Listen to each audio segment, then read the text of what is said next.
I got diagnosed in January 2018. Lost a lot of weight, feeling generally really tired and pretty rough. And eventually led me to going to the doctors, and they sent me straight to the hospital, and the rest is history. I've been racing since I was 5 years old at local cyclocross races, and I started taking it more seriously when I was about 14, competing with some of the best guys in the country as well. As I got further and further into learning about life with diabetes and how to control it in order to stay active, it became apparent that using injections was becoming more and more difficult. So that's when I decided to start looking for a pump.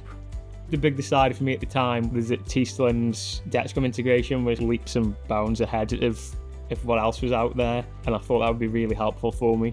The change was massive, like almost instant. I found that I'd got way more time in range on a day-to-day basis, just a lot easier to control because I can make adjustments, small boluses.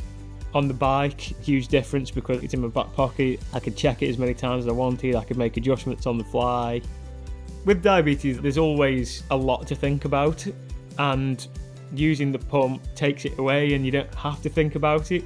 I'd be thinking, oh, I'm going a little bit high, maybe I should do a correction, and I'd get the pump out of my pocket and it would have already done it, which is a little bit spooky at first, but it's something that you can get used to really quick because it's nice. I've got two profiles that I use on the T-Slim. I've got an everyday profile that I use when I'm at work, and then I've got an activity profile that I use for when I'm doing long rides or racing that day. It just keeps you in that comfortable range where you've got your nice little buffer zone so that you're not going too high or too low. I've done a fair bit of travelling with the T-Slim and been fine for me. I've never had any trouble at airports. If I'm going to the beach or going in the sea or whatever, just unplug it and leave it in the bag. What would I say to somebody who's thinking about using T-Slim? The positive difference that it can make. I wouldn't want to be without it. Definitely the best thing I've ever used. Using the T-Slim has given me more freedom to go and do the things that I want to do.